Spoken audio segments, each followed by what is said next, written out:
एक मोर ने बताया, चाहे कैसी भी परिस्थिति हो, इन 3 स्थानों पर अपनी पत्नी को कभी अकेला नहीं छोड़ना चाहिए। दोस्तों, मोर की बात सुनकर के मोरनी कहने लगी, पिया आखिरकार ऐसा तुम क्यों बोल रहे हो कि 3 स्थानों पर पत्नी को कभी अकेला नहीं छोड़ना चाहिए। अब इस बात को सुनकर के मोर से मोरनी कहने लगी, आज मैं आपसे ये जानना चाहती हूँ, आखिर वह कौन से 3 स्थान हैं जिन स्थानों पर पत्नी को कभी भी किसी के भरोसे अकेला नहीं छोड़ना चाहिए। आज मेरे इन प्रश्नों के उत्तर देकर के आप मेरी मन की जिज्ञासा के लिए शांत करने की कोशिश करें। तब मोरनी की बात सुनकर के मोर कहने लगा, प्रिय चलो आज मैं तुम्हारे लिए एक ऐसी कहानी सुनाता हूँ। इस कहानी को सुनने के बाद में तुम्हें पता लग जाएगा कि हे मोरनी, वह कौन से 3 स्थान हैं जिन स्थानों पर किसी भी पुरुष के लिए अपनी स्त्री को अकेला नहीं छोड़ना चाहिए। सुनो मोरनी, अब हम तुम्हारे लिए बताते हैं। बहुत समय पहले की बात है। एक व्यापारी और उसकी पत्नी व्यापार करने के लिए अपने राज्य से दूसरे राज्य में जा रहे थे। जब वे दूसरे राज्य की सीमा में पहुंचे तो उन्हें रास्ते में कुछ डाकू मिल गए और उन डाकुओं ने उस व्यापारी और उसकी पत्नी के पास जो कुछ भी था वो सब कुछ लूट लिया।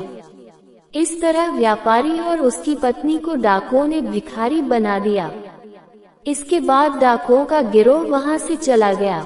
डाकू तो चले गए, लेकिन व्यापारी और उसकी पत्नी लूट जाने के बाद चिंता में पड़ गए और सोचने लगे कि आगे क्या किया जाए।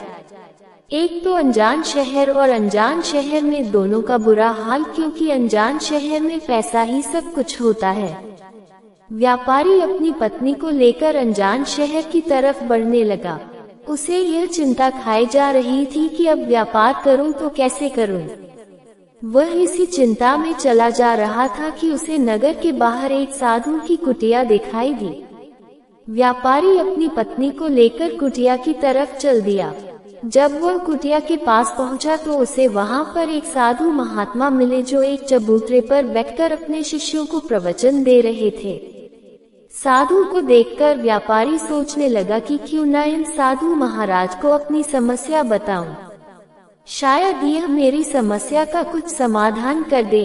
ऐसा विचार करके व्यापारी उन साधु महाराज के पास पहुंच गया और बहुत ही विनम्र स्वर में अपनी समस्या उन महात्मा को बताई। उसने कहा, महाराज, यदि किसी तरह आप मेरी पत्नी को किसी सेठ के पास गिरवी रखवा कर मुझे कुछ पैसे दिलवा दे तो आपकी बड़ी कृपा होगी। साधु ने व्यापारी की बात सुनी तो उसे उस व्यापारी पर दया आ गई। साधु ने अपने परिचित सेठ के बारे में बताया और उस व्यापारी को उसके पास भेज दिया। व्यापारी अपनी पत्नी को लेकर उस सेठ के पास पहुंच गया और सेठ से हाथ जोड़कर कहने लगा, सेठ जी, मुझे कुछ पैसे की आवश्यकता है। मेरे पास गिरवी रखने के लिए और तो कुछ नहीं है, बस मेरी पत्नी है। आप मेरी पत्नी को गिरवी रखकर मुझे कुछ पैसे दे दीजिए। मैं उन पैसों से व्यापार करके जल्दी ही आपकी रकम सूद समेत वापस कर दूंगा और अपनी पत्नी को आपसे छुड़ा लूंगा। तब तक मेरी पत्नी आपके दिए हुए पैसे में गिरवी रहेगी। सेठ ने जब उस व्यापारी की बात सुनी तो पैसे देने के लिए तैयार हो गया और पैसों के बदले में व्यापारी की पत्नी को अपने पास गिरवी रख लिया। व्यापारी सेठ के पास अपनी पत्नी को गिरवी रखकर और उससे कर्ज लेकर व्यापार करने के लिए आगे बढ़ गया। व्यापारी ने उन रुपयों से अनाज का व्यापार शुरू कर दिया। व्यापारी सस्ते दामों में किसानों से अनाज खरीदता था और दूसरे जरूरतमंद किसानों को महंगे दामों में बेच देता था। इस प्रकार व्यापारी ने उन पैसों से बहुत ही कम समय में अच्छा खासा धन अर्जित कर लिया। जब उस व्यापारी ने खूब पैसा कमा लिया तो 12 महीने बाद फिर व्यापारी उसी नगर में वापस लौट आया जिस नगर में वह अपनी पत्नी को सेठ के पास गिरवी रखकर गया था। व्यापारी नगर में आकर सीधा उस सेठ के पास पहुंचा और कहने लगा, सेठ जी, आप अपना हिसाब करके मुझसे रुपए ले लीजिए और मेरी पत्नी को मुझे वापस लौटा लीजिए। ये सुनकर सेठ ने कहा, भाई क्या बताऊं, आज से 2 महीने पहले की बात है। तुम्हारी पत्नी अचानक बीमार पड़ गई और उस बीमारी के कारण तुम्हारी पत्नी की मृत्यु हो गई। मैंने तुम्हारी पत्नी का बहुत इलाज करवाया, अच्छे से अच्छे वैद्य को बताया, लेकिन फिर भी तुम्हारी पत्नी को नहीं बचा सका। व्यापारी ने जब सेठ के मुंह से यह बात सुनी तो वह बड़ा दुखी हुआ। फिर थोड़ी देर में धीरज बंधाकर व्यापारी ने सेठ से कहा, सेठ जी, जो होना था वह तो हो चुका है। शायद मेरे नसीब में ही ऐसा खरा हुआ था। फिर भी आप अपने पैसे मुझसे ले लीजिए, ताकि मुझे इस बात का संतोष हो जाए कि मैंने अपना आर चुका दिया और मैंने आपका कर्ज चुकाकर अपनी पत्नी को गिरवी रखने की कलंक से खुद को बचा लिया। व्यापारी की बात सुनकर वह सेठ बोला, नहीं भाई, अब मैं तुमसे वह पैसे कैसे ले सकता हूँ? जब मैं तुम्हारी अमानत ही तुम्हें नहीं लौटा सकता तो अपना कर्ज वापस लेने का मुझे कोई हक नहीं है। व्यापारी ने बार बार सेठ से अपना आरण वापस लेने का अनुरोध किया, परंतु सेठ नहीं माना। फिर उदास भाव से व्यापारी जब वहां से निकला तो रास्ते में फिर उसी स्थान पर पहुंच गया जहां पर वह उन साधु महात्मा से पहली बार मिला था। हमेशा की तरह साधु महात्मा अपने चबूतरे पर बैठे हुए अपने शिष्यों को प्रवचन दे रहे थे। व्यापारी भी मन की शांति के लिए जाकर वहां पर बैठ गया और उस साधु महात्मा का प्रवचन सुनने लगा।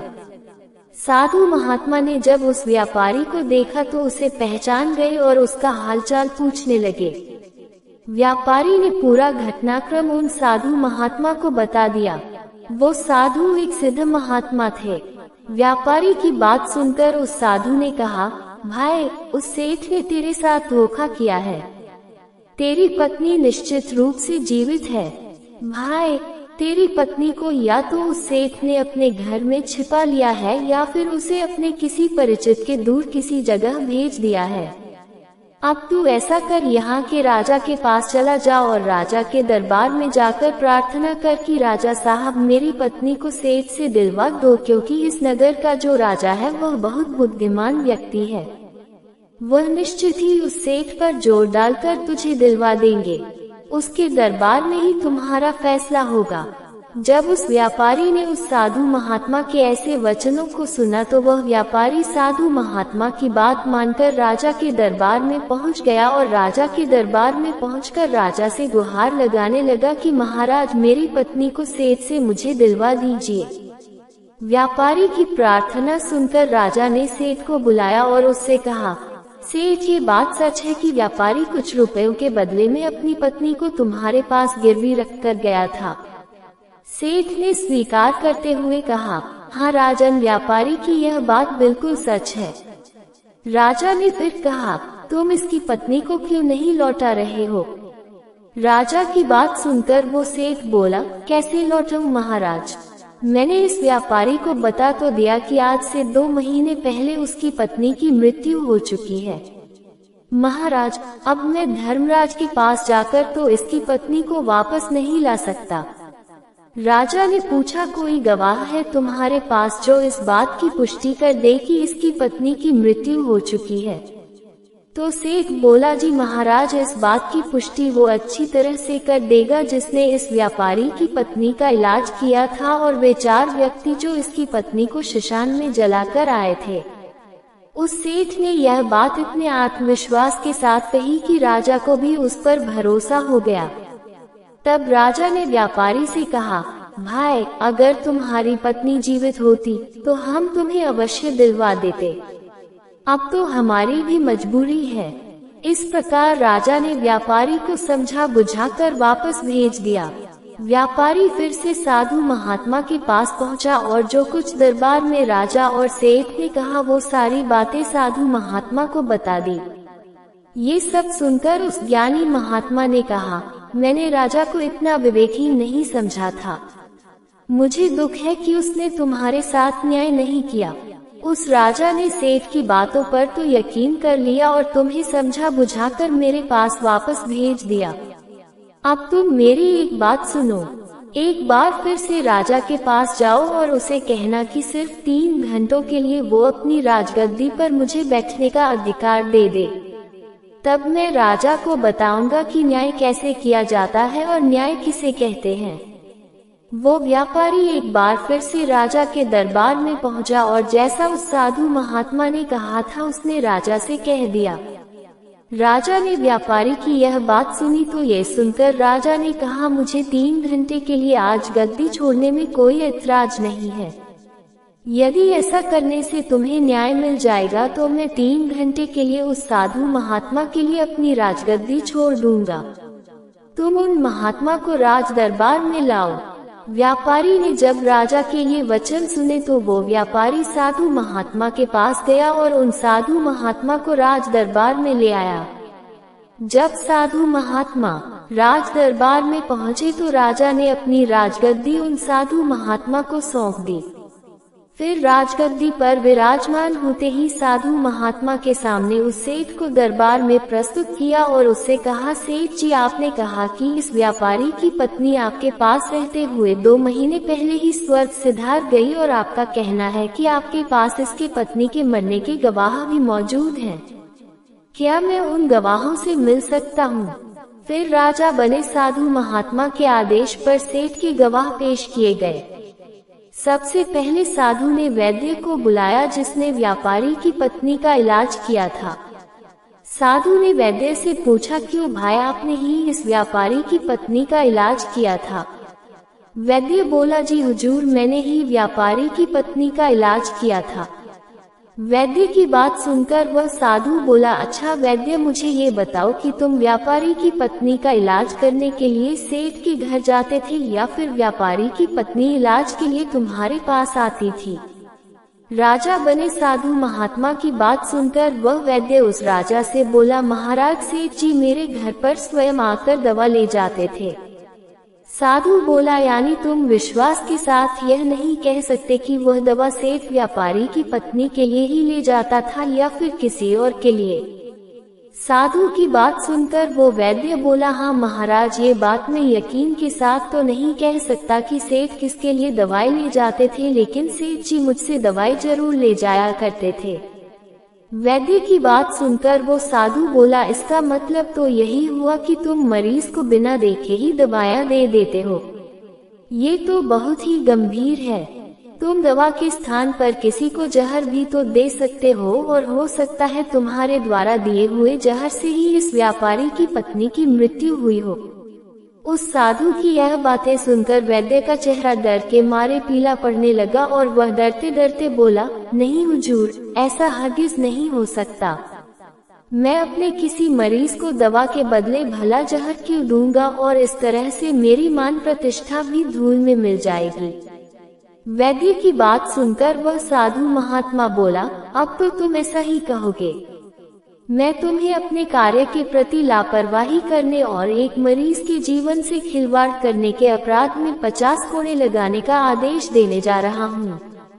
इसके साथ ही तुम्हारा मुंह काला करके सारे नगर में तुम्हें घुमाया भी जाएगा।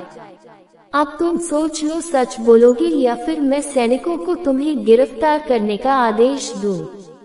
ये सुनकर वैद्य का शरीर कांपने लगा और वह उस साधु के कदमों में जा गिरा और बोला, हुजूर, मुझे माफ कर दीजिए। मैं स्वीकार करता हूँ कि मैंने सेठ के बताए किसी मरीज का कोई भी इलाज नहीं किया। सेठ ने तो मुझे 3000 रुपए दिए थे और कहा था कि यदि गवाही की आवश्यकता पड़े तो ऐसा कहकर उसके पक्ष में गवाही दे दूं। बस मेरा इतना ही अपराध है। मैंने लालच में आकर इस सेठ का प्रस्ताव स्वीकार कर लिया। राजा बने साधु महात्मा ने कहा, वैद्य जी, कुछ भी हो, आपने तो अपराध किया है, इसलिए मैं आपको झूठी गवाही के इल्जाम में 20 कोड़े लगाने का आदेश देता हूँ। साधु महात्मा के आदेश का राजा के सैनिकों ने तुरंत ही पालन किया और सैनिकों ने तत्काल ही उस वैद्य को पकड़ लाया और भरे दरबार में उसे कोड़े लगाने लगे।